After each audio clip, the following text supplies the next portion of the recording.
Assalamualaikum warahmatullahi wabarakatuh. Pemirsa Asgar Jaya, ketemu kembali dengan saya Kang Wijay di Asgar Jaya TV. Pemirsa, untuk hari ini kami tidak akan membawakan Tape Asgar, tapi ini adalah sebuah breaking news yang akan nanti saya bacakan dan dikutip atau dilansir dari media online. Sebelum kita lanjutkan pada breaking news tersebut, untuk kesinambungan daripada channel ini, mohon subscribe, like, komen, share, dan jangan lupa tonjok loncengnya agar bisa berkesinambungan daripada channel ini.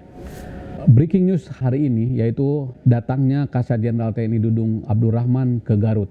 Dilansir dari lensaexpos.com, berjudul Kasat Jenderal TNI Dudung Abdurrahman kunjungi keluarga korban tabrak lari di Garut. Kepala Staf Angkatan Darat Jenderal TNI Dudung Abdurrahman bersama jajarannya melakukan kunjungan ke keluarga korban tabrak lari dua sejoli Handi Saputra 18 tahun dan Salsabila 14 tahun di wilayah Nagreg Kabupaten Bandung, Jawa Barat menyeret 3 oknum anggota TNI. Ketiga anggota TNI Angkatan Darat tersebut yaitu Kolonel Infantri P, Kopral 2DA, dan Kopral 2AH yang diduga menabrak korban dan membuang jasad ke sungai. Seorang korbannya, Handi Saputra 18 tahun, diduga masih hidup saat dibuang ke Sungai Serayu, Jawa Tengah.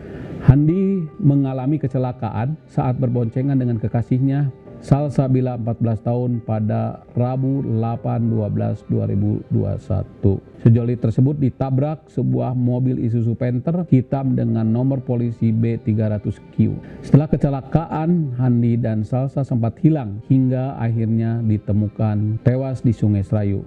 Dugaan Handi masih hidup saat dibuang berdasarkan hasil pemeriksaan yang dilakukan bidang kedokteran dan kesehatan Kepolisian Daerah Jawa Tengah. Hal ini menunjukkan saat dibuang dia korban laki-laki dalam keadaan hidup atau tidak sadar, kata Kepala Bidokes Polda Jawa Tengah Kombes Dr. Sumi Hastri Purwanti. Jadi laki-laki itu meninggal dunia karena tenggelam dan bukan karena luka di kepalanya, karena luka di kepala tidak mematikan sambungnya. Sedangkan korban lain Salsabila 14 diduga dibuang ke sungai dalam keadaan tewas. Dr. Sumi Hastri Purwanti menyebut dari hasil pengecekan jasad Salsabila ditemukan luka parah di bagian kepala akibat benturan keras, yakni patah tulang tengkorak bawah. Diduga korban meninggal di TKP saat kecelakaan tragis tersebut. Kepala Staf Angkatan Darat Jenderal TNI Dudung Abdurrahman mengungkapkan pihaknya menyampaikan ucapan duka cita dan permohonan maaf atas nama institusi Angkatan Darat. Alhamdulillah, pada hari ini saya Kepala Staf Angkatan Darat melihat langsung dan berkunjung ke rumah duka sekaligus melihat makam dari korban yang ditabrak lari oleh oknum anggota TNI Angkatan Darat. Ungkap Dudung Abdurrahman kepada awak media di rumah duka Kampung Cijolang, Kecamatan Limbangan, Kabupaten Garut, Jawa Barat, Senin 27/12/2021. Selain itu, Dudung juga memastikan proses hukum terhadap 3 oknum prajurit TNI terus berjalan. Selaku pembina kekuatan Kepala TNI Angkatan Darat tentunya akan bertanggung jawab dan proses hukum ini akan terus berlanjut kepada oknum prajurit TNI Angkatan Darat yang terlibat, tandasnya.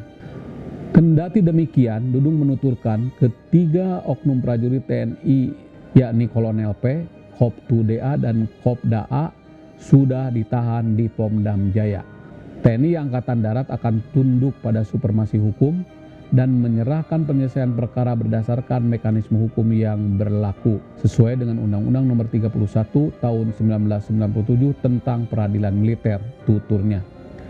Ia menegaskan bahwa pihaknya tak segan untuk memecat ketiga pelaku jika terbukti bersalah dalam kecelakaan yang mengakibatkan korban jiwa. Untuk pemecatan, TNI Angkatan Darat akan menyesuaikan dengan putusan dari peradilan militer.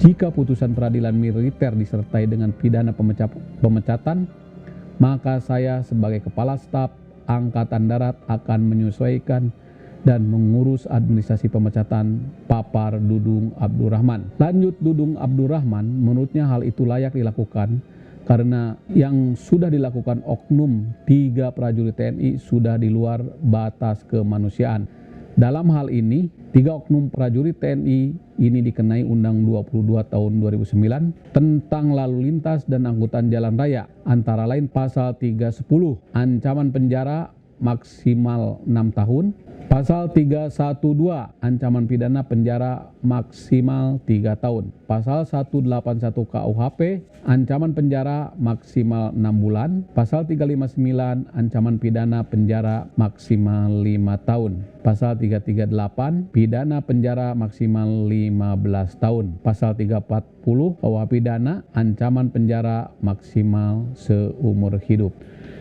Begitu pemirsa Asgar, jadi tabrak lari ini memang mengerikan sekali ya. Seorang anggota TNI yang harusnya bersifat gentle, dia dengan sudah dididik sedemikian rupa, dididik mental, dididik jasmani, rohani, mental dan spiritual, tapi menurut saya itu adalah merupakan suatu perbuatan yang tercela.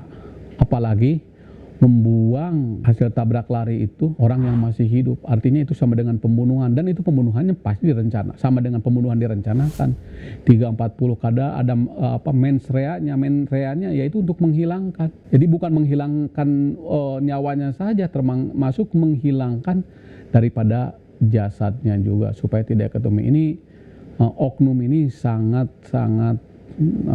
tidak bertanggung jawab sekali, dan ini menurut saya layak diberikan hukuman yang sebesar-besarnya ya. Bagaimana keluarga yang ditinggalkannya segala macam, dan itu ada range waktu sebenarnya ya. Kenapa harus dilakukan harus diterapkan pasal 340? Karena ada range waktu yang cukup lama dari Nagreg sampai ke Cilacap. Jadi sebenarnya ada waktu untuk berpikir dia untuk mengurungkan maksud tersebut. Jadi menurut saya ini 340 itu akan sangat masuk sekali. Ya, pembunuhan yang direncanakan itu akan masuk sekali terhadap pelaku tersebut, terhadap ketiga-tiganya, karena itu secara bersama-sama dilakukan. Ya, jadi menurut saya pasal 340 yang paling tepat harusnya itu ada di paling primer itu 340-nya itu, meskipun diawali dari mulainya adalah dari tabrakan tersebut. Tapi sebenarnya ada jangka waktu untuk berpikir. Oke, demikian breaking news untuk sekarang ini, sahabat Asgar Jaya TV. Mudah-mudahan ini bermanfaat, dan saya terima kasih juga kepada Kasad yang sudah berkunjung ke Garut ya. Demikian untuk breaking news hari ini. Terima kasih. Wassalamualaikum warahmatullahi wabarakatuh.